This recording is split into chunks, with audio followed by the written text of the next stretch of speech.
Malam di lereng Gunung Kawi terasa lebih pekat dari biasanya. Udara diam seperti menahan napas, hujan baru saja reda, daun kopi meneteskan air yang dingin seperti keringat, dan tanah mengembuskan bau basah yang menusuk. Seorang perempuan muda berjalan tanpa alas kaki, bajunya basah, rambutnya menempel pada pipi, namanya Sari. Wajahnya masih menyimpan jejak masa pengantin yang belum lama berlalu, namun matanya tidak lagi bercerita tentang harap. Matanya bercerita tentang janji yang ditagih oleh sesuatu yang tidak terlihat. Di punggungnya ia memanggul tampah berisi sesaji, nasi putih, kemenyan, kembang 7 rupa, sebuah kain mori yang dilipat rapi, dan di bawah lipatan kain itu ada sesuatu yang membuat pelita seperti bergetar, seperti hendak padam, sebilah pisau kecil, bersih, terbungkus daun pisang, seperti baru saja dicuci di air yang tidak memantulkan wajah siapapun. Sari berhenti di sebuah batu besar. Batu itu berlumut, dingin, berkilau oleh sisa hujan. Dari balik kabut tipis, terdengar suara yang bukan suara angin. Suara itu memanggil namanya, panjang, lembut, dan memaksa. Sari menunduk. Bibirnya bergetar menyebut sesuatu yang tidak diajarkan oleh siapapun di Langgar Kampung. Nyala pelita bergoyang. Udara tiba-tiba mengembun, seperti ada napas yang lebih tua dari kampung ini meniup lehernya. Di kejauhan, anjing kampung melolong. Seekor burung hantu berpindah dahan. Jalan setapak mengeluarkan suara renyah, seperti tulang yang digigit pelan. Sari menaruh tampah di atas batu. Ia membuka lipatan kain mori. Uap kemenyan naik seperti ular putih yang ingin kembali ke sarangnya. Pisau kecil itu berkilat.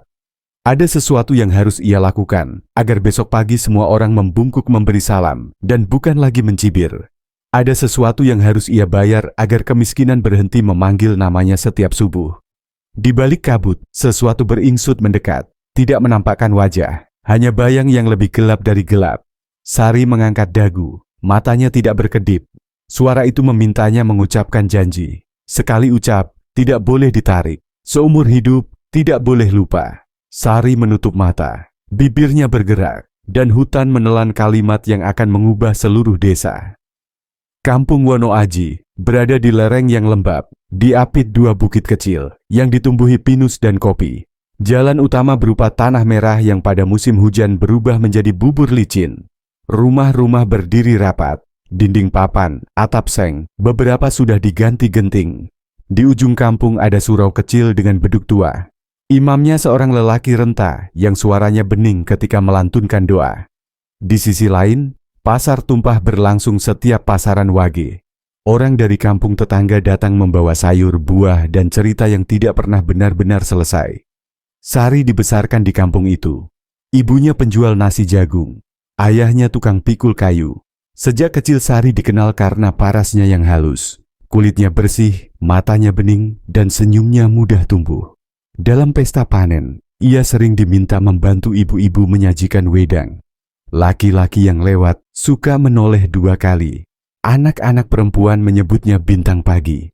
Namun kecantikan di kampung miskin sering dianggap sebagai janji yang menipu.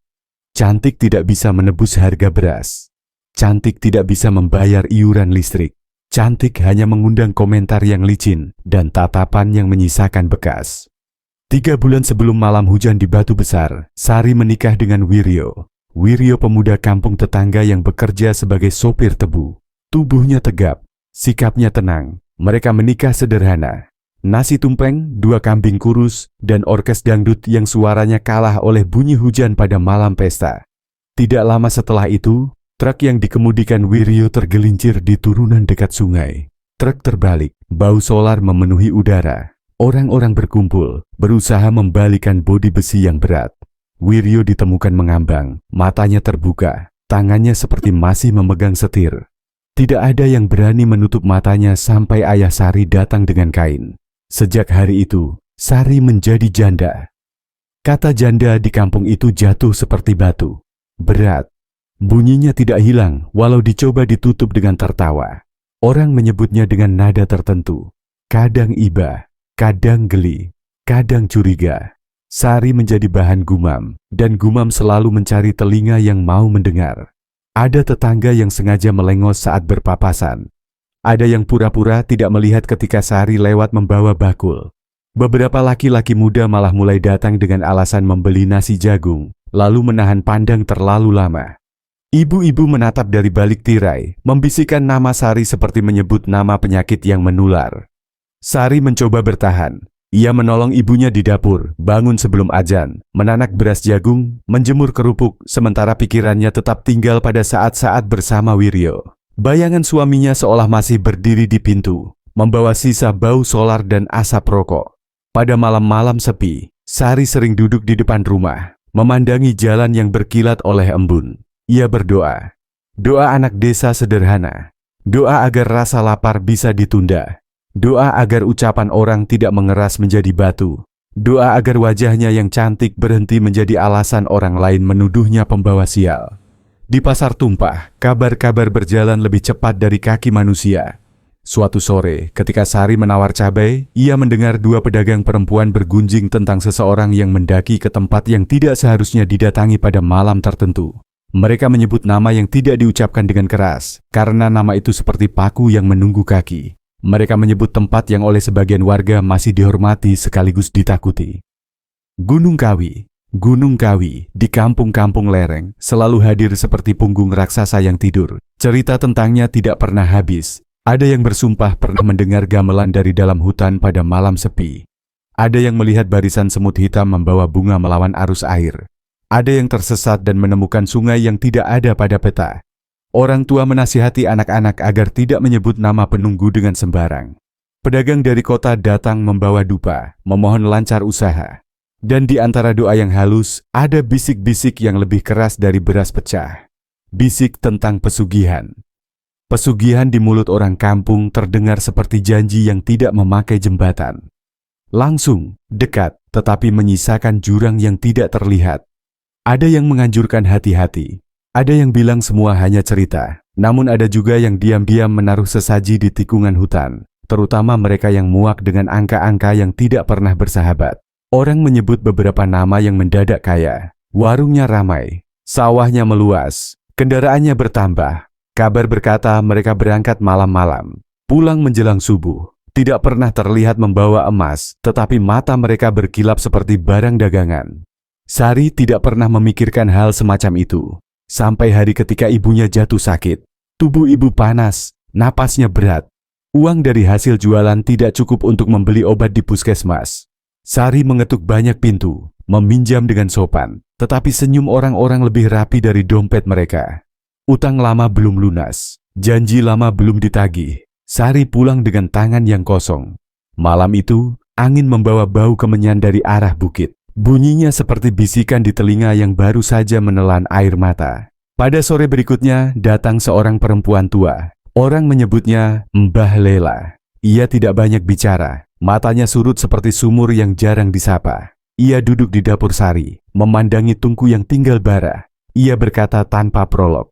Katanya, ada jalan lain jika Sari mau mendengar. Jalan yang tidak dimengerti orang kota. Jalan yang pernah ditempuh beberapa perempuan kampung yang bosan menunggu. Jalan yang memerlukan nyali lebih tinggi dari atap seng dan kesabaran lebih panjang dari antrian beras. Sari diam. Ibu yang terbaring di balai bambu memanggil namanya sambil meracau. Sari menggenggam tangan ibu. Ia bertanya dengan suara pelan. Jalan seperti apa? Mbah Lela tidak menjawab. Ia hanya meletakkan seikat bunga melati di atas tungku, lalu berdiri, berjalan ke pintu dan berpesan agar Sari menemuinya setelah maghrib di bawah pohon sawo tua dekat sumur. Maghrib datang dengan warna ungu yang tipis. Suara azan dari surau kecil melayang ringan, seperti kain yang dikibaskan. Sari mempersiapkan ibunya. Ia tinggalkan segelas air dan kain lap. Ia berkata, akan segera kembali. Di bawah pohon sawo, Mbah Lela sudah menunggu. Di tangannya ada pelita kecil. Ia melihat Sari dengan tatapan yang tidak menuduh. Ia hanya menanyakan satu hal. Seberapa sanggup kau menahan kata orang? Seberapa sanggup kau membayar untuk menutup mulut lapar? Sari menelan ludah. Ia ingin berkata sanggup, namun kata itu terlalu cepat. Ia takut menipu dirinya sendiri. Ia hanya menjawab dengan kalimat pendek. Aku ingin ibuku sembuh. Aku ingin orang-orang berhenti menyakiti kami dengan tatapan. Mbah Lela mengangguk. Ia berjalan lebih dulu, menuntun Sari melewati kebun kopi. Jalan setapak mengelupas kulitnya sendiri, mengeluarkan aroma tanah yang tua. Sesekali suara burung malam memotong sunyi. Mereka melewati sebuah batu besar, lalu belok ke arah lorong pohon beringin yang jaraknya hanya segulung tembakau dari kampung, tetapi terasa seperti pindah dunia. Di situ udara berbeda, lebih tebal. Napas menjadi lambat, dada menjadi berat. Mbah Lela berhenti. Ia meletakkan pelita di tanah. Dari kain yang dibawanya, ia mengeluarkan kemenyan, kembang, dan sebuah kain mori. Sari memegang erat ujung jaritnya. Mbah Lela berbisik, tidak lagi seperti manusia yang bicara kepada manusia. Ia memanggil sesuatu yang tidak tampak, dengan nama yang tidak boleh diucapkan di tempat terang. Asap kemenyan naik, uapnya menggambar garis yang tidak lurus. Sari merasakan kulit tangannya merinding, seakan ada mata yang menelusuri dari ujung jari sampai ke tengkuk. Suara seperti dengung lebah datang dari arah bukit, kemudian hilang, lalu datang lagi, seperti ombak kecil yang tidak kelihatan.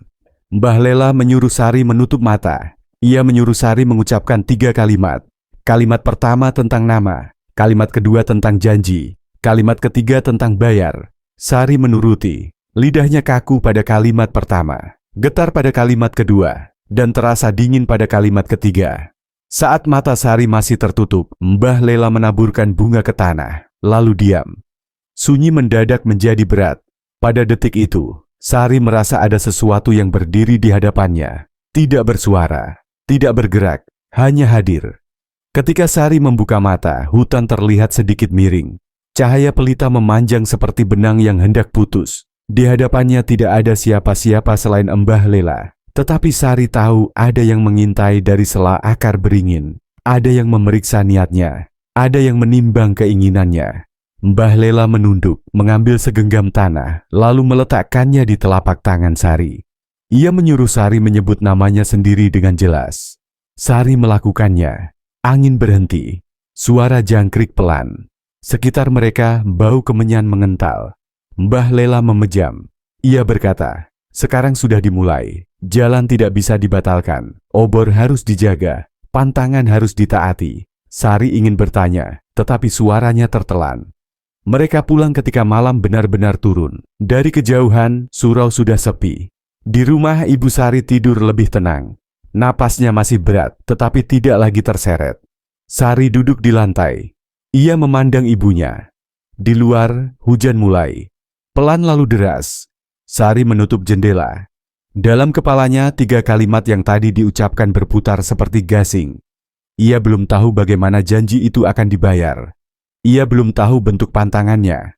Ia hanya tahu bahwa sejak malam ini ada sesuatu yang berjalan di belakangnya. Tidak tampak, tetapi selalu sedekat bayang. Hari-hari setelahnya berubah pelan. Dagangan Sari mulai laku. Orang-orang yang dulu melengos mendadak singgah. Mereka memuji nasi jagungnya yang terasa lebih gurih. Ada yang menyelipkan uang lebih ke dalam toples tanpa meminta kembalian. Ada yang meminjam piring dan mengembalikannya pada hari yang sama tanpa pecah. Ada yang tiba-tiba menawarkan pekerjaan mengemas rempah untuk dikirim ke kota. Sari berterima kasih. Ia tidak ingin sombong. Ia hanya membeli obat untuk ibunya, membeli beras yang lebih bagus, dan sesekali membelikan kerupuk untuk anak-anak tetangga. Di antara pujian yang datang, ada tatapan yang diam-diam menghitung.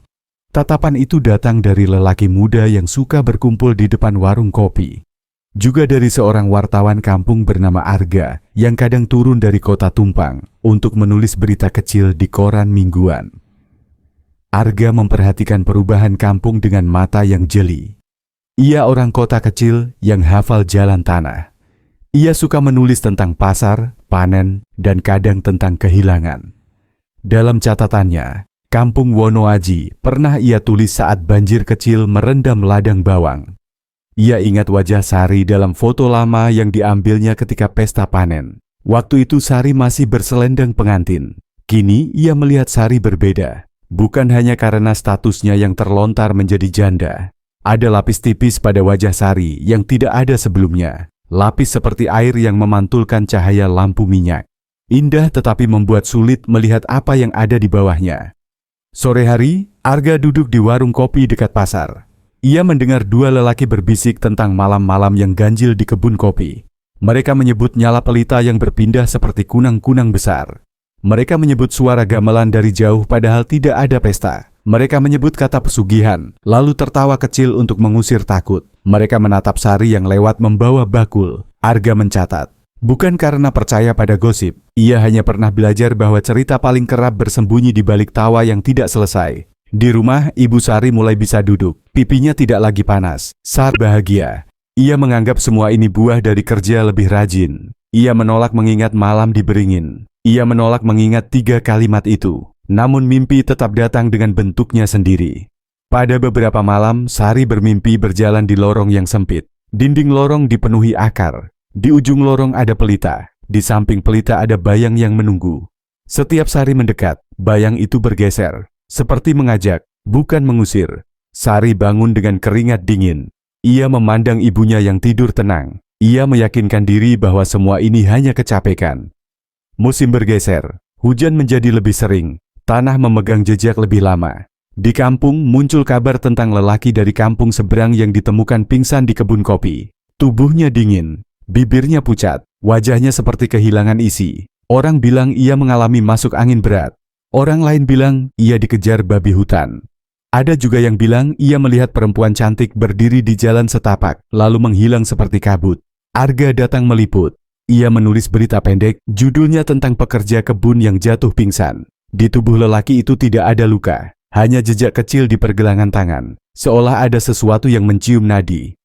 Pada malam yang sama, Sari duduk di depan rumah. Hujan turun pelan, angin membawa aroma melati. Dari kejauhan terdengar suara seperti dengung. Bukan suara mesin, bukan pula suara lebah, lebih mirip nyanyian tanpa lirik. Sari menutup mata. Di belakang pelupuk, lorong akar menunggu lagi. Pelita di ujung lorong menyala lebih besar. Bayang di sampingnya tampak lebih jelas. Bukan wajah, hanya bentuk yang meniru cara manusia berdiri. Sari membuka mata. Di depan rumah, hujan berhenti tanpa alasan. Di udara, melati terasa lebih tebal. Sari berdiri, masuk ke dapur, menyalakan kemenyan. Kepalanya berdenyut pelan. Ia berbisik menyebut nama yang diajarkan Mbah Lela. Angin di luar berhenti sekejap, lalu bergerak lagi, seperti kepala yang mengangguk. Esok paginya, kabar beredar tentang lelaki yang pingsan semalam mendadak sembuh, tetapi tidak ingat apapun. Ia hanya menyebut gamelan yang tidak terlihat. Setelah itu gosip berubah menjadi cerita. Cerita berubah menjadi prasangka. Nama Sari kembali beredar, kali ini tidak dengan cibiran, melainkan dengan rasa ingin tahu yang tidak sopan. Di pasar, orang menyapa Sari dengan sopan yang terlalu manis. Di surau, beberapa mata menatap lebih lama. Di warung kopi, tawa terdengar lebih pendek. Mbah Lela muncul kembali pada sore yang berkabut. Ia datang tanpa mengetuk. Ia menatap Sari yang sedang menjemur pakaian. Ia bertanya apakah Sari sudah merasakan hembusan dari pintu yang baru dibuka.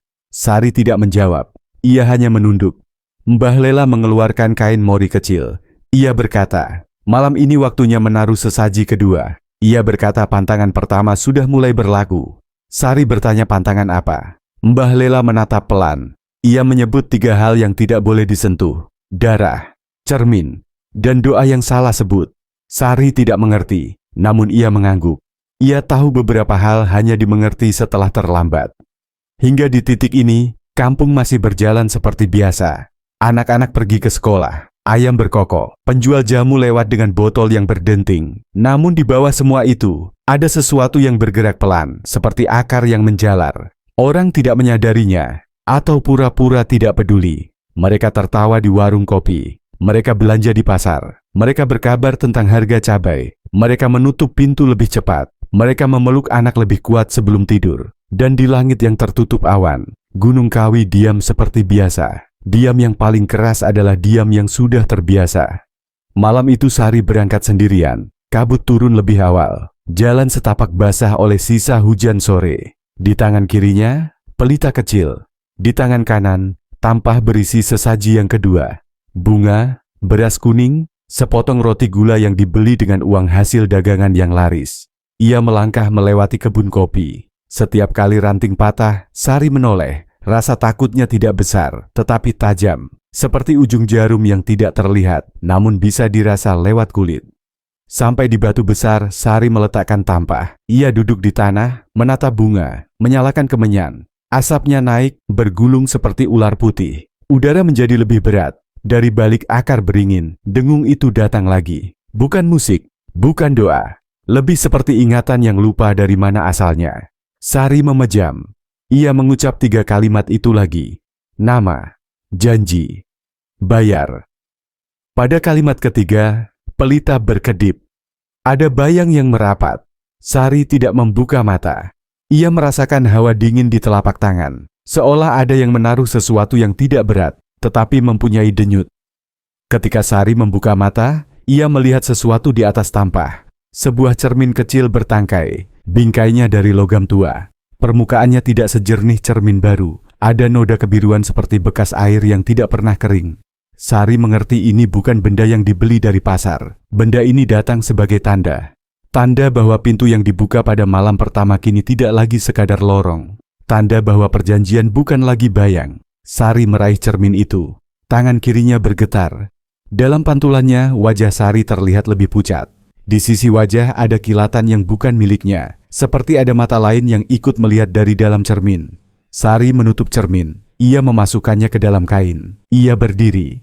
Kabut bertambah tebal. Jalan pulang terasa lebih panjang. Di belakangnya, suara akar yang bergesekan. Di kanan kirinya, udara berembun seperti napas yang besar. Sari tidak menoleh. Ia berjalan cepat. Hati kecilnya tahu bahwa sejak ia menerima cermin itu, pantangan telah berubah menjadi pagar yang memagari dari 2 arah, melindungi sekaligus mengurung. Di rumah, Sari menyembunyikan cermin di bawah kasur. Ia berusaha tidur. Namun setiap memejam, cermin itu seperti memanggil dari bawah, mengajak melihat, bukan untuk memuaskan rasa ingin tahu, melainkan untuk membuatnya memahami sesuatu. Tengah malam, hujan turun dengan suara rapat. Ibu Sari batuk, lalu kembali terlelap. Sari bangkit. Ia duduk di lantai. Ia mengeluarkan cermin. Ia menghapus permukaannya dengan kain. Ia menatap. Wajahnya terlihat jelas. Rasa letih tampak di bawah mata. Namun di belakang wajahnya, ada sesuatu yang bergerak pelan. Tidak menyentuh, hanya ada. Sari mencoba mengalihkan pandang. Cermin tetap memegang matanya. Seperti tangan yang halus namun tidak mau lepas. Tiba-tiba permukaan cermin berembun dari dalam. Seperti kaca jendela yang terkena napas hangat. Di atas embun itu, muncul tulisan yang tidak ditulis siapapun. Tulisan yang timbul sekejap, lalu menghilang. Hanya 2 kata. Purnama nanti. Sari meletakkan cermin. Ia memegang dadanya. Jantungnya berlari. Purnama tinggal 3 malam. Apa yang mesti ia lakukan? Apa yang harus ia bawa? Apa yang harus ia serahkan? Ia menatap ibunya. Ibu tidur pulas, wajahnya damai. Sari meremas ujung jarit. Ia berjanji akan menanggung sendiri apapun yang diminta perjanjian. Ia tidak akan membiarkan ibunya bersentuhan dengan bayar yang tidak manusiawi. Keesokan paginya, kampung ramai oleh kabar. Seorang lelaki dari kampung seberang ditemukan tewas di pinggir sungai. Tubuhnya kering, tidak ada luka. Orang-orang berkerumun di tepi jembatan bambu. Mereka berbisik, lalu diam ketika kepala desa datang. Ujung bibir sebagian orang bergetar, antara doa dan rasa ingin tahu yang tidak sopan. Kabar ini cepat sampai ke telinga Arga. Ia datang dengan motor bututnya. Ia memotret, ia mencatat. Di saku kemejanya terselip kopi murah yang belum sempat diseduh. Di lokasi, Arga memperhatikan telapak tangan lelaki itu. Ada jejak pucat di pergelangan, seperti tanda bibir yang menciut. Arga merinding tanpa alasan yang jelas. Ia menoleh ke arah kebun kopi. Kabut belum naik sepenuhnya. Ada sesuatu di sana yang menatap dari balik daun. Arga menuliskan kalimat pendek di buku kecilnya. Ini bukan banjir. Ini bukan ambruknya dinding dapur. Ini sesuatu yang akan menuntut bahasa lain. Malam itu, Arga bermalam di kampung. Ia menyewa kamar kecil di rumah sewa dekat surau. Malam turun seperti kain tebal. Warung kopi menutup lebih cepat. Anjing kampung diam. Sari membereskan dapur. Ia memasukkan cermin ke dalam kain. Ia mendengar suara pintu diketuk pelan. Ketika dibuka, Arga berdiri di beranda. Wajahnya letih, matanya tajam. Ia meminta maaf datang malam-malam. Ia bilang ia ingin membeli nasi jagung untuk bekal menulis. Sari mengangguk. Ia membungkuskan. Arga melihat sekilas ke dalam rumah. Ia melihat ibu Sari yang tidur. Ia mengucap salam, lalu pergi. Namun Arga tidak benar-benar pergi. Ia berhenti di bawah pohon sawo, menyalakan rokok, memandang jalan setapak yang masuk ke kebun kopi. Di langit tipis, bulan belum bulat, tetapi sudah mulai menebal. 3 malam lagi purnama. 3 malam yang terasa seperti 3 langkah menuju pintu yang hanya bisa dibuka dari dalam. Pada malam ketiga, ketika bulan penuh menggantung di atas punggung Gunung Kawi, Sari akan berjalan lagi ke Batu Besar. Ia akan membawa sesuatu yang tidak bisa ditawar. Dan sejak malam itu, kampung Wonoaji tidak akan pernah sama. Tidak ada yang menyiapkan diri. Karena tidak ada yang benar-benar percaya pada cerita yang selalu mereka ceritakan sendiri. Purnama datang dengan tenang. Angin berhenti. Awan menyingkir seperti orang-orang yang memberi jalan pada tamu agung. Cahaya bulan jatuh di atap seng, memantul seperti sisik ikan. Di kebun kopi, daun-daun berkilat seperti disiram minyak. Hutan bersuara pelan, jangkrik menyanyi dengan irama yang rapi. Di lorong beringin, udara lebih dingin dari sumur. Sari melangkah ke Batu Besar. Di tangannya, tampah berisi sesaji ketiga, kembang melati, mawar kenanga, seikat padi muda, kain mori, sebuah kendi berisi air sungai yang diambil saat subuh, dan cermin kecil bertangkai yang dibungkus kain. Sari menata sesaji. Ia duduk bersila. Ia menyalakan kemenyan. Asapnya naik, melilit, lalu pecah menjadi garis-garis tipis. Sari mengucap 3 kalimat. Nama, janji, bayar. Pada kalimat ketiga, tanah di bawahnya terasa berdenyut, bukan gempa, lebih seperti jantung yang lupa letaknya. Dari balik akar, dingin merayap, bukan dari udara, melainkan dari sesuatu yang menyerap hangat. Cermin diletakkan di tengah tampah, kendi dibuka, air di dalamnya diam, tidak beriak. Pelita menyala lebih pendek, seperti takut habis. Dengung itu datang, kali ini lebih dekat. Tidak terdengar oleh telinga orang biasa, tetapi terasa oleh tulang. Sari menahan napas.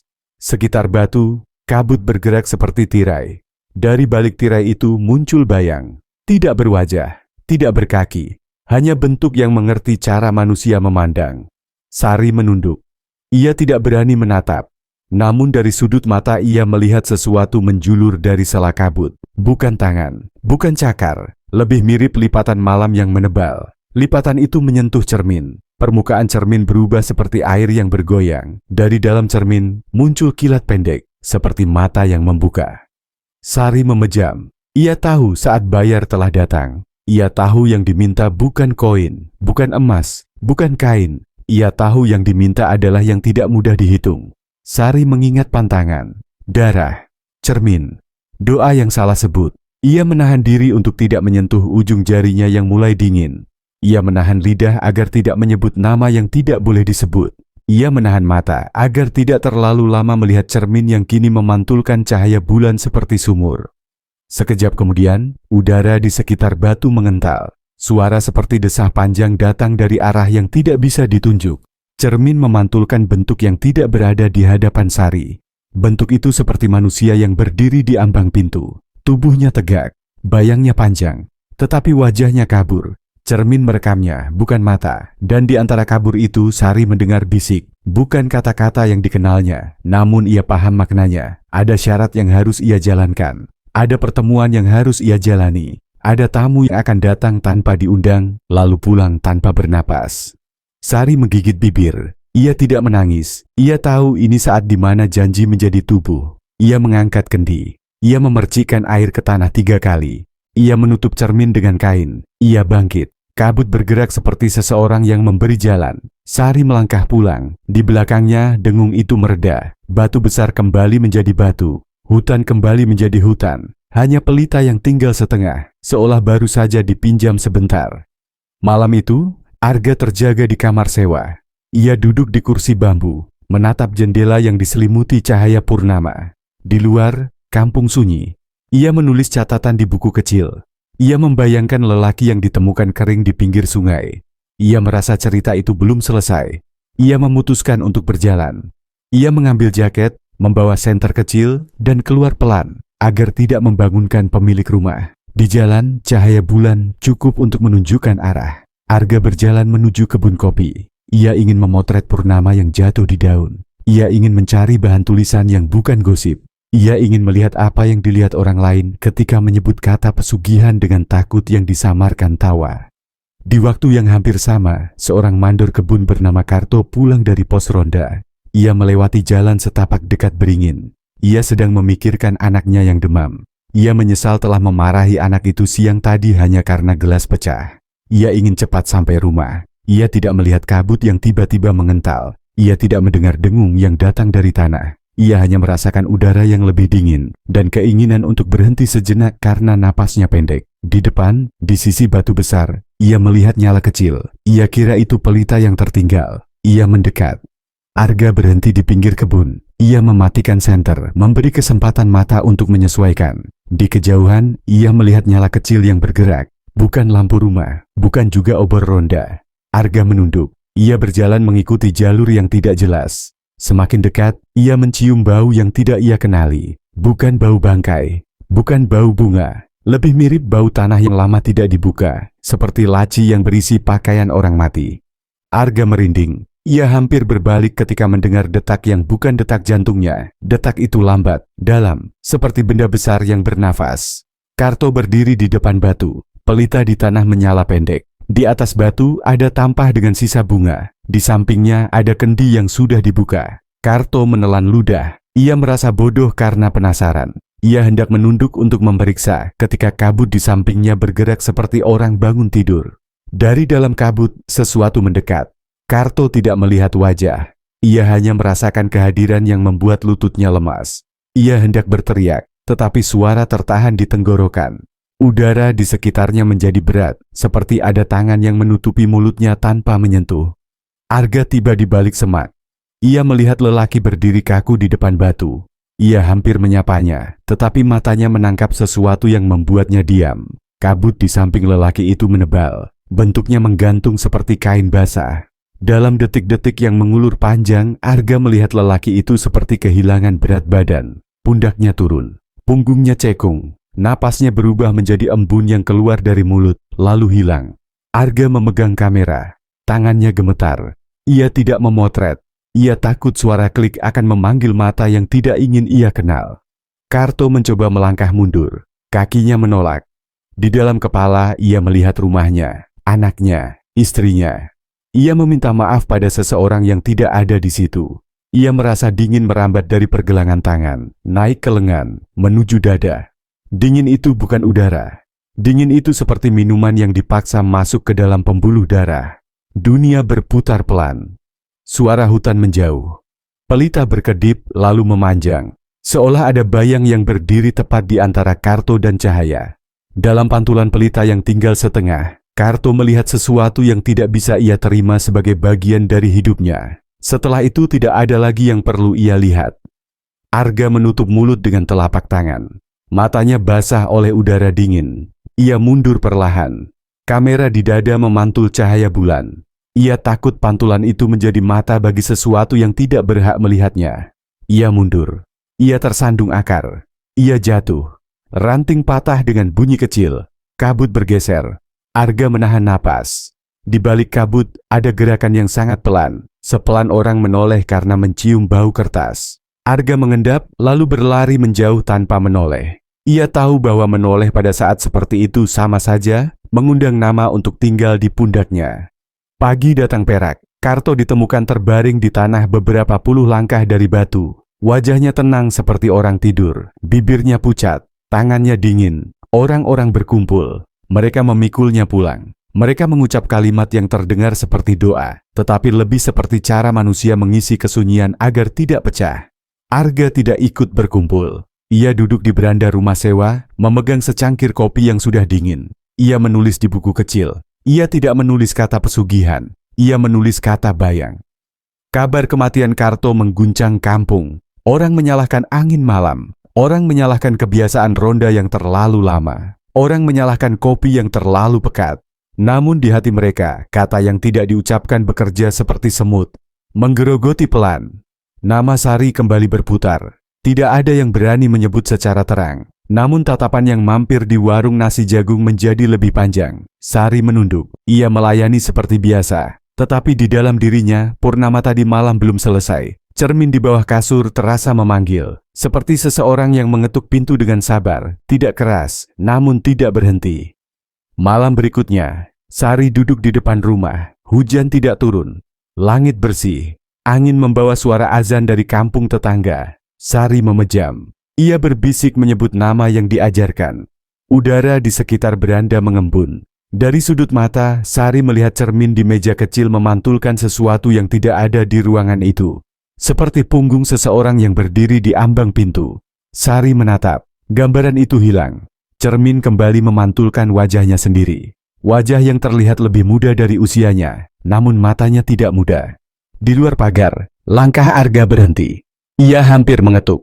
Ia mengurungkan. Ia melanjutkan langkah, menyimpan pertanyaan yang mulai tumbuh menjadi kewajiban. Arga memutuskan tinggal lebih lama di kampung. Ia izin pada redakturnya lewat pesan singkat.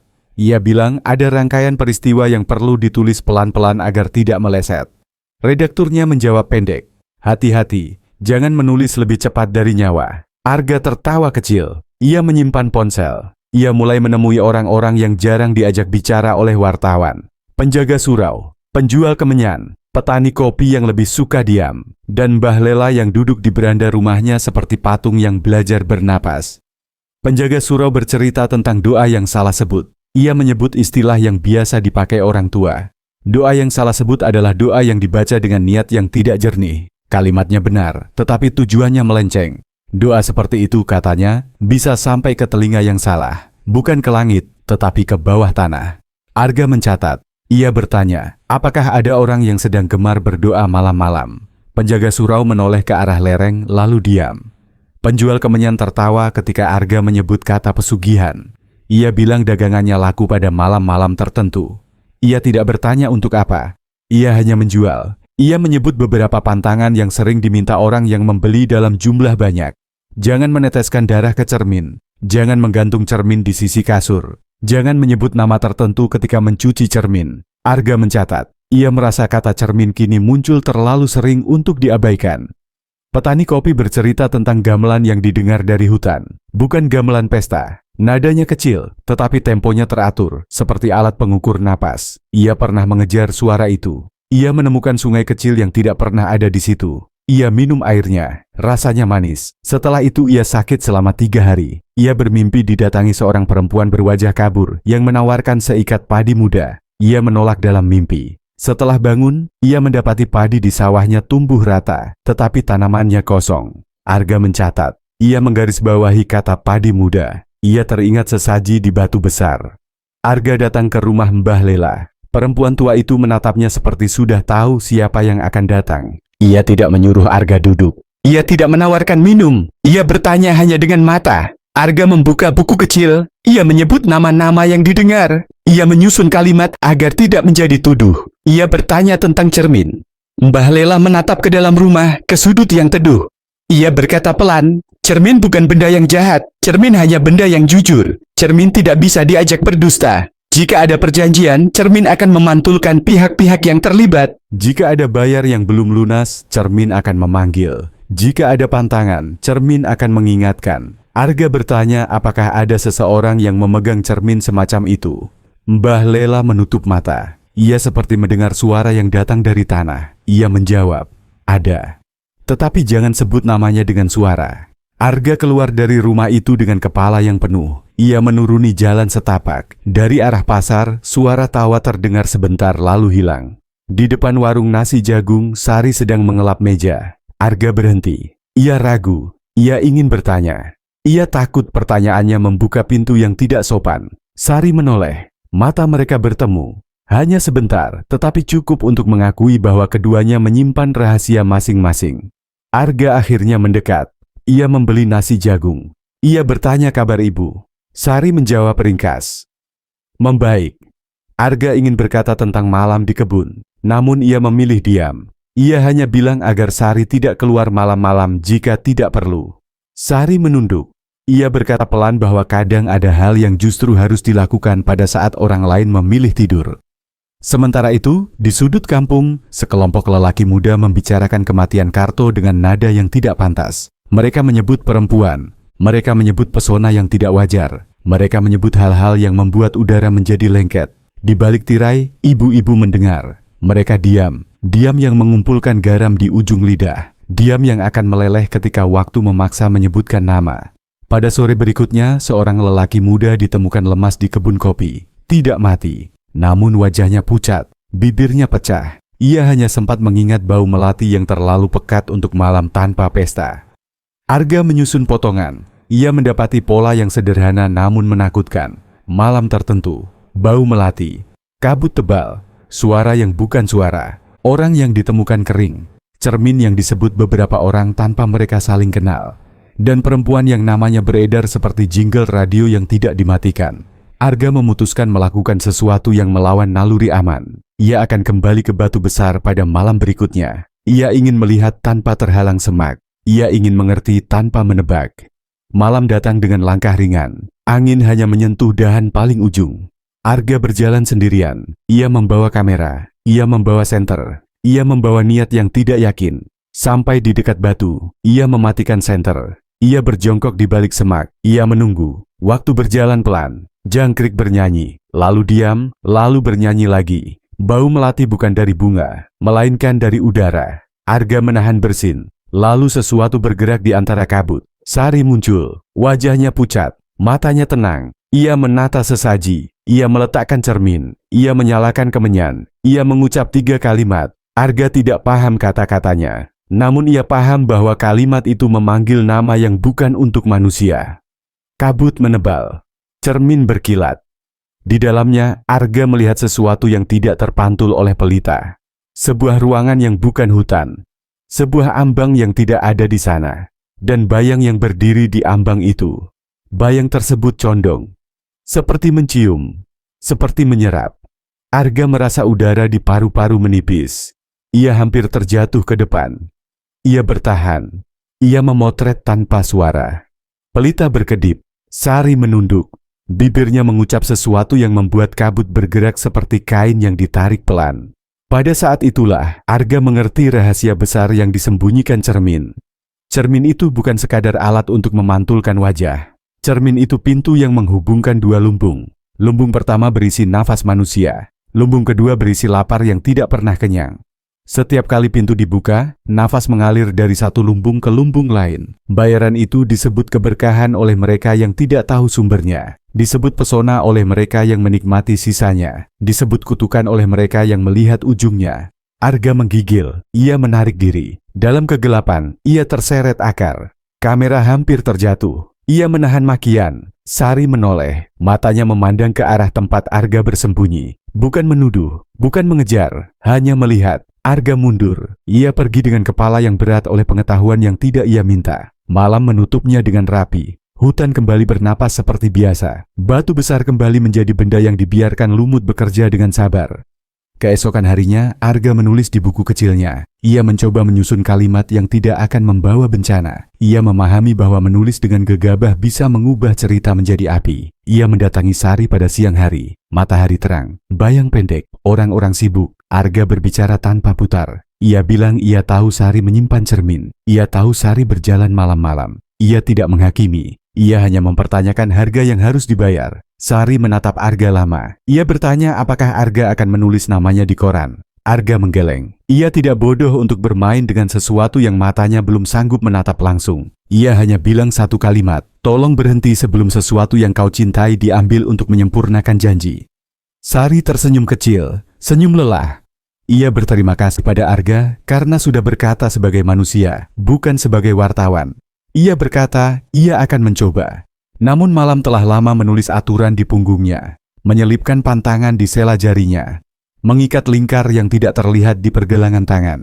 Sari tahu jarak antara mencoba dan berhasil sangat tipis ketika yang dihadapi adalah lapar yang lahir dari kemiskinan dan penghinaan. Ia tahu bahwa perjanjian tidak pernah dibuat untuk dibatalkan oleh penyesalan. Sore itu, Mbah Lela mendatangi rumah Sari dengan wajah lebih tegas dari biasanya. Ia membawa kain mori yang berbeda. Ia menitip pesan, ada tanda akan datang. Tanda itu biasanya berupa suara yang menyusup ke dalam doa. Doa akan terasa seperti menabrak dinding dan kembali ke dada. Ketika itu terjadi, jangan menatap cermin, jangan menyebut nama, jangan menyentuh air. Jika salah satu dilanggar, bayar akan menuntut hal yang tidak bisa dikembalikan. Sari memegang kain mori itu seperti memegang bayi. Ia mengangguk. Dalam hati, ia berjanji akan patuh. Malam menunggu dengan sabar seperti selalu.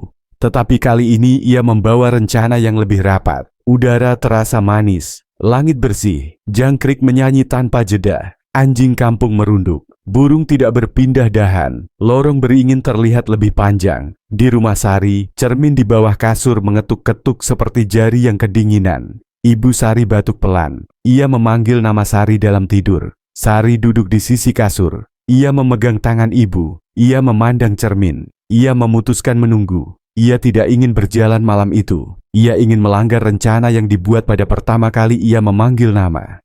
Di saat yang sama, Arga hendak berangkat ke Batu dengan niat mematahkan pola. Ia ingin ada saksi selain dirinya. Ia ingin mengajak penjaga surau. Namun langkahnya terhenti di surau karena imam renta itu duduk sendiri dengan mata yang basah. Imam berkata, ia bermimpi melihat doa yang ia baca, berputar mengelilingi kepalanya sendiri. Tidak naik, tidak turun. Ia takut. Ia meminta Arga untuk tidak mengusik malam. Arga mengurungkan. Ia pulang ke kamar sewa. Ia menutup jendela. Ia menyimpan kamera. Ia menulis satu kalimat di kertas sobekan. Malam ini jangan ada yang menatap cermin. Arga tidak tahu bahwa di saat yang sama, cermin di rumah Sari telah menyelesaikan rencananya sendiri. Malam menjadi sangat sunyi. Sunyi yang tidak menahan, tetapi memanggil. Sari duduk di lantai, bersandar di tiang. Ibu Sari tidur, nafasnya teratur. Cermin di bawah kasur seperti memantulkan cahaya yang tidak datang dari lampu. Sari menutup mata. Ia mencoba berdoa. Kalimat pertama keluar dengan mudah. Kalimat kedua seret. Kalimat ketiga jatuh di lidah, lalu terpeleset. Sari terdiam. Ia merasa doa itu tidak pergi kemana-mana. Ia terasa kembali ke dada. Seperti burung yang menabrak kaca lalu terpental. Dari bawah kasur terdengar ketukan pelan. Seperti kuku mengetuk kayu. Sari menahan napas. Ia menutup telinga. Ketukan berhenti. Bau melati masuk dari sela jendela yang rembes. Tetapi jendela tertutup. Cermin memanggil lagi. Kali ini tidak dengan ketukan. Dengan rasa ingin melihat yang datang tanpa suara. Sari menunduk. Ia memasukkan tangan ke bawah kasur. Kulitnya merasakan dingin yang tidak berasal dari malam. Ujung jarinya menyentuh bingkai cermin. Ia menariknya pelan. Cermin keluar ke udara. Permukaannya bermandikan cahaya yang lembut. Tanpa menunggu embun terbentuk dari dalam. Tulisan timbul. Dua kata yang berbeda dari sebelumnya. Sekarang saatnya. Sari memalingkan muka. Ia hendak meletakkan cermin tanpa menatap. Namun dari permukaan cermin, sebuah bayang menyelinap ke dinding. Bayang itu tidak besar, tidak kecil. Pas untuk mengisi ruang antara napas dan kenyataan. Sari berusaha menahan diri, tetapi mata manusia diciptakan untuk menangkap yang bergerak. Ia menoleh. Sejenak, hanya sejenak. Sudah cukup. Dalam cermin, Sari melihat ruangan lain. Bukan kamar ini. Bukan hutan, lebih mirip aula dengan dinding yang tidak terlihat ujungnya. Di tengah aula ada sesuatu yang berdiri seperti tiang. Tiang itu bergerak, tiang itu bernapas. Di dekat tiang, ada kain mori tergantung, bergoyang pelan. Seperti seseorang yang berdiri di balik kain dan hendak menyibakkannya. Dari balik kain, suara yang lama ia dengar sebagai dengung, berubah menjadi suara yang lebih jelas. Masih tanpa kata, tetapi kini membawa tatapan. Tatapan yang bisa dirasakan kulit. Sari hampir menjatuhkan cermin. Ia mundur. Ia menutup cermin dengan kain. Ia berdiri. Ia hendak berlari ke pintu. Tetapi kaki kirinya terantuk ujung tikar. Cermin terlepas. Ia jatuh menghadap ke atas. Kain penutup tersingkap. Permukaan cermin membeku sebentar. Lalu, sesuatu seperti napas hangat keluar dari cermin dan menyentuh udara kamar. Pelita di sudut ruangan berkedip. Ibu Sari menggeliat. Jendela yang tertutup mengeluarkan suara kecil. Sari membeku. Dingin merambat dari tumit ke kepala. Ia memanggil Mbah Lela dalam hati. Ia memanggil Arga. Ia memanggil nama yang tidak boleh disebut. Udara di kamar terasa lebih padat. Seperti ada orang ketiga yang berdiri tepat di belakangnya. Di jalan, Arga gelisah. Ia bangun dari kursi. Ia merasa dadanya berat. Ia membuka jendela. Udara luar masuk. Bau melati menyusup seperti tamu yang tidak ketuk pintu. Arga tahu bau itu tidak berasal dari kebun. Ia mengambil senter. Ia mengenakan jaket. Ia berlari keluar. Di surau, imam renta menatap langit. Mulutnya bergerak. Doanya jatuh di pundaknya sendiri. Arga tidak berhenti. Ia menuju rumah Sari. Langkahnya cepat. Di setiap tikungan, ia merasa ada yang mengawasi dari ketinggian yang tidak berasal dari pohon. Ia tidak menoleh. Di rumah Sari, cermin mengeluarkan uap tipis. Uap itu tidak naik. Ia melilit di pinggir bingkai seperti sulur yang mencari tempat menempel. Dari permukaan cermin, terlihat bayang yang kini masuk lebih dalam ke kamar. Tidak melalui udara, melalui pantulan. Pantulan meminjam ruangan rumah sebagai kulit. Sari mundur sampai punggungnya menempel pada tiang. Ibu Sari masih tidur. Sari mencoba memanggilnya. Suaranya tidak keluar. Ia hanya bisa menatap cermin yang kini memantulkan dirinya sendiri, tetapi dengan sesuatu di belakangnya. Sesuatu yang tinggi. Sesuatu yang berdiri sangat dekat. Arga mengetuk pintu. Tidak ada jawaban. Ia memanggil nama Sari. Sunyi. Ia mendorong pintu. Terkunci dari dalam. Arga memanggil lagi. Di dalam kamar, Sari ingin berteriak. Mulutnya terbuka. Tidak ada suara. Cermin menelan suara seperti air menelan batu kecil. Arga memutar engsel dengan benda logam.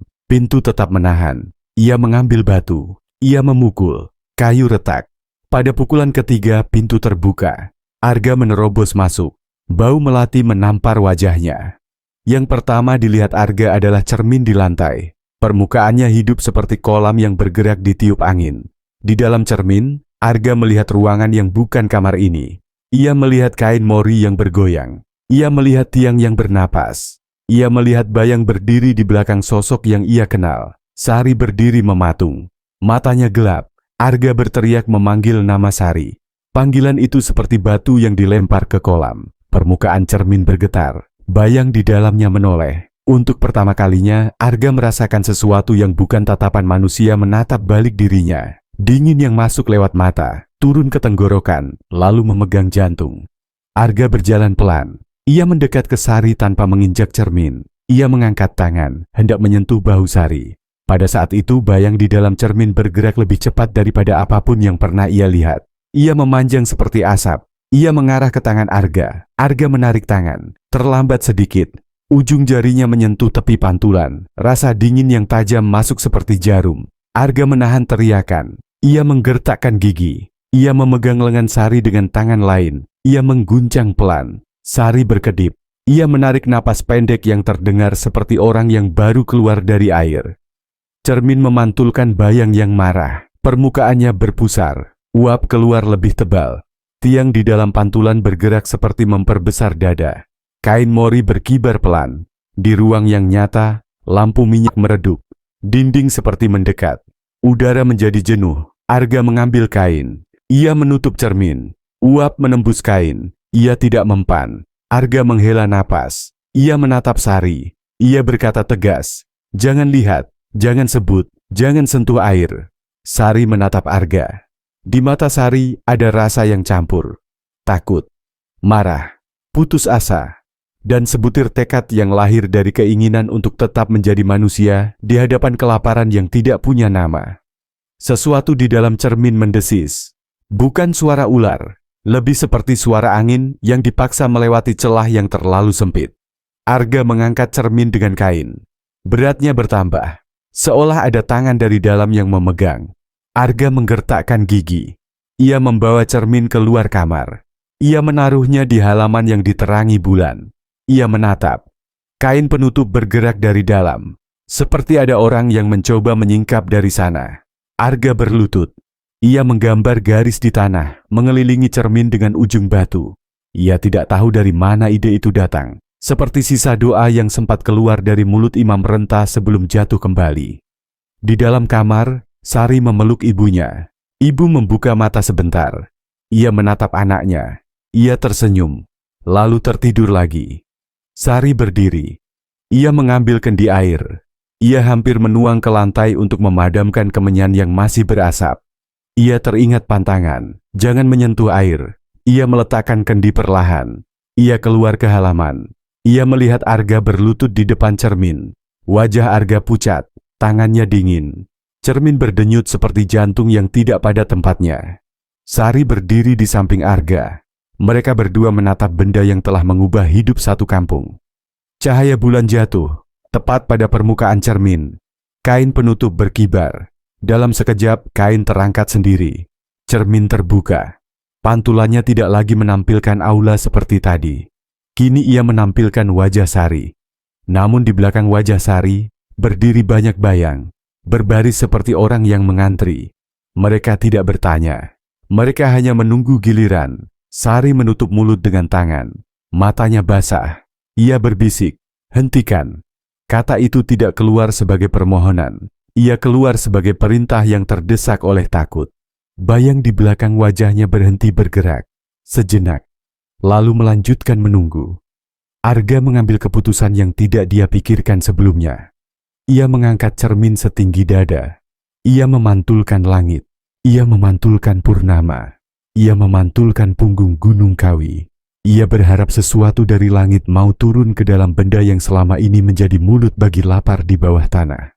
Permukaan cermin bergetar. Uap keluar lebih tebal. Jeritan tanpa suara terjadi di dalam pantulan. Arga hampir menjatuhkan cermin. Sari memegang pinggirnya. Mereka berdua memantapkan kaki. Tanah di bawah mereka berdenyut. Seperti ada sesuatu yang bergerak mencari posisi. Tiba-tiba, dari jalan, suara langkah terdengar. Mbah Lela datang dengan tongkat. Wajahnya keras, matanya menyala seperti bara yang selalu disembunyikan. Ia melihat cermin. Ia melihat garis di tanah. Ia mengangguk kecil pada Arga, seolah mengakui sesuatu pada orang yang baru saja belajar berjalan di atas tali. Ia mengucap kalimat yang pendek, "Kembali ke asal." Kalimat itu tidak ditujukan kepada manusia. Ia ditujukan kepada pantulan. Ia menabur garam di sekeliling cermin. Ia memercikan air dari kendi kecil yang dibawanya. Arga panik. Pantangan. Mbah Lela menatap Arga. "Ini air yang berbeda," kata Mbah Lela. "Air yang sudah dilewati doa yang tidak salah sebut." Cermin mendesis. Permukaannya berkilap seperti mata yang terkena cahaya tiba-tiba. Bayang di belakang wajah Sari mundur selangkah. Kain mori yang tadi terlihat dalam pantulan melorot, menutupi sesuatu yang tidak boleh dilihat. Uap menipis, denyut di tanah melemah, cermin menjadi lebih ringan di tangan Arga. Sari menarik napas panjang, bahunya turun. Malam masih pekat, tetapi tidak lagi menggenggam tenggorokan. Mbah Lela berkata pelan. Pintu belum tertutup, namun engselnya sudah diberi minyak. Jika ingin menutupnya, ada yang harus dikembalikan. Bukan uang, bukan barang, melainkan kalimat yang dulu meleset. Kalimat yang harus diucapkan pada tempat yang benar, dengan niat yang jernih, pada waktu yang tepat. Arga menatap Mbah Lela. Ia meminta penjelasan. Perempuan tua itu memandang Sari. Ia berkata, rahasia bukan sesuatu yang bikin manusia terlihat hebat.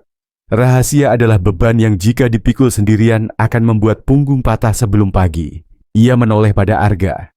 Kau boleh menulis, tetapi jangan menulis agar orang kagum. Tulis agar orang ingat bagaimana caranya menutup pintu yang tidak sengaja dibuka. Malam itu berakhir tanpa kematian baru.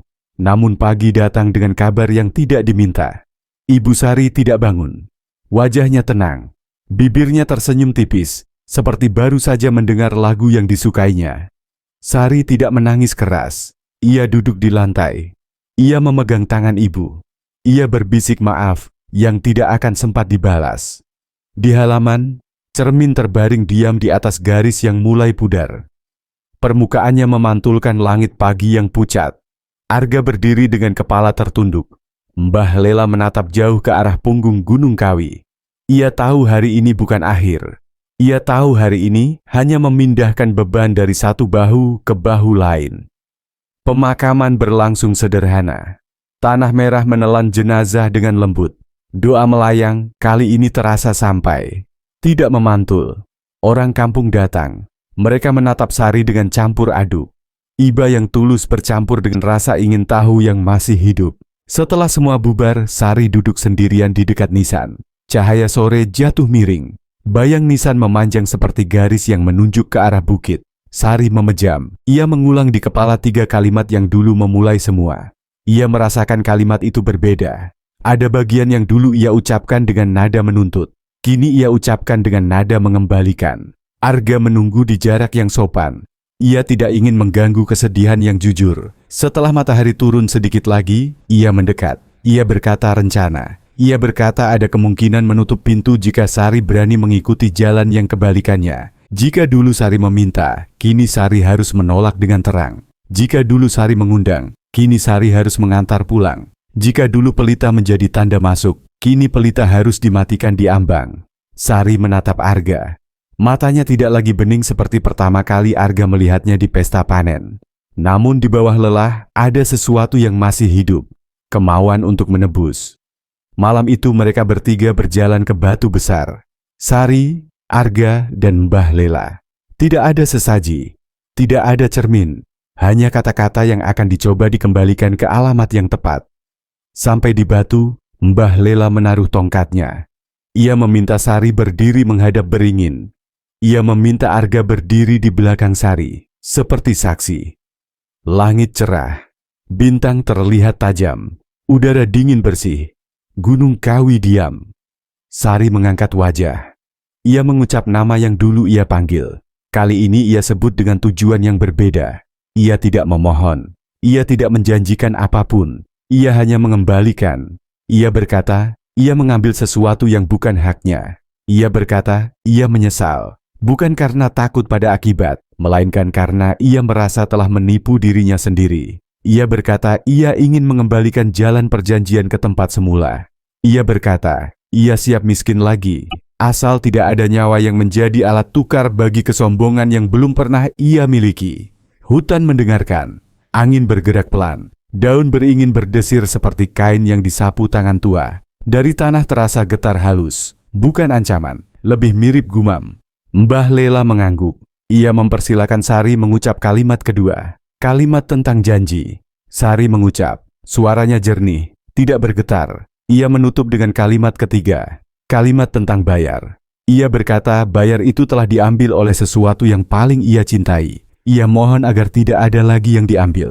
Ia mohon agar pintu itu ditutup bagi dirinya dan bagi kampungnya. Setelah itu ia diam. Tidak ada pelita, tidak ada kemenyan, hanya bintang yang mengedip seolah setuju. Kabut turun tipis. Tidak menakutkan, seperti selimut untuk tanah. Dari balik akar beringin, sekali lagi datang dengung. Namun dengung ini berbeda. Pendek, ringkas, seperti salam. Sari menutup mata. Di balik pelupuk, lorong akar yang selalu muncul kini terlihat menyempit. Pelita di ujung lorong padam sendiri. Bayang di sampingnya melangkah mundur. Lalu lorong itu menutup seperti luka yang disatukan oleh waktu. Sari membuka mata. Udara terasa lebih ringan. Dadanya tidak sesak. Kaki tidak bergetar. Mbah Lela tersenyum sangat kecil. Nyaris tidak terlihat. Arga menatap beringin dengan rasa syukur yang jarang singgah di orang yang bekerja dengan kata. Namun pintu yang ditutup selalu menyisakan celah. Di rumah Sari, cermin masih ada. Ia diam, tetapi diam yang bisa berubah menjadi suara jika disentuh salah. Mereka sepakat menyelesaikan satu perkara terakhir. Cermin harus dikembalikan tidak dengan pecah. Pecah hanya menyebarkan pintu kecil ke segala arah. Cermin harus ditidurkan dengan cara yang cermin mengerti. Keesokan pagi, mereka membawa cermin ke mata air tua di belakang surau. Di sana, Imam Renta menunggu. Wajahnya segar. Doanya terasa ringan. Ia mengangkat kedua tangan. Ia mengucapkan kalimat-kalimat yang mengikat air dengan langit. Cermin diletakkan di permukaan air. Ajaibnya, cermin tidak tenggelam. Ia mengapung sebentar seperti daun. Lalu perlahan-perlahan cermin kehilangan pantulan. Permukaannya menjadi pekat, bukan hitam, bukan putih. Seperti kertas yang menyerap tinta. Arga dan Sari menahan napas. Mbah Lela menatap tanpa berkedip. Imam Renta menutup doa dengan kata yang tepat. Cermin bergerak sendiri ke tengah mata air, lalu condong, lalu tenggelam tanpa suara. Air menutupnya dengan rapi. Riak kecil berjalan ke tepi, menyentuh kaki Sari, Arga, dan Mbah Lela. Dingin yang menyenangkan. Dingin yang memberitahu bahwa sesuatu telah berpindah tempat dengan benar. Sari menjatuhkan bahu. Ia menangis tanpa suara, air mata yang ringan. Arga menepuk punggungnya perlahan. Mbah Lela menatap ke atas. Burung kecil melintas. Imam Renta tersenyum. Tidak ada gamelan. Tidak ada bau melati. Hanya bau tanah basah dan suara air yang memukul batu kecil. Di kejauhan, Gunung Kawi tetap diam. Diam yang sekarang terasa sebagai berkah, bukan ancaman. Mereka pulang ketika matahari mulai tinggi. Orang kampung melihat rombongan kecil itu. Ada yang bertanya, ada yang hanya melambaikan tangan. Hari berjalan seperti biasa untuk pertama kalinya setelah banyak malam. Di warung tawa terdengar wajar. Anak-anak berlari. Penjual jamu kembali berteriak dengan nada yang sering. Sari membuka daun pintu rumah. Ia berdiri di ambang. Udara rumahnya berbeda, ringan, sunyi yang sehat. Ia memandang tempat cermin dulu disembunyikan. Kosong, kosong yang nyaman. Malam datang lagi dengan langkah yang sudah dikenalnya sejak kecil. Ia menggelar dingin yang tidak menusuk. Di beranda, Sari duduk. Ia memandang langit. Ia berterima kasih dalam hati. Bukan pada sesuatu yang tidak jelas, melainkan pada keputusan yang akhirnya ia ambil. Di jalan, Arga lewat. Ia berhenti. Mereka bertukar pandang. Tidak ada kata-kata besar, hanya ucapan yang sederhana. Terima kasih. Hati-hati. Sampai besok. Pada saat itulah, di ujung kampung, seorang anak menemukan sesuatu di pinggir sungai. Sebuah bingkai logam tanpa kaca, berkarat tipis. Anak itu mengangkatnya. Ia tertawa. Ia berlari membawanya pulang, dan cerita ini belum benar-benar selesai.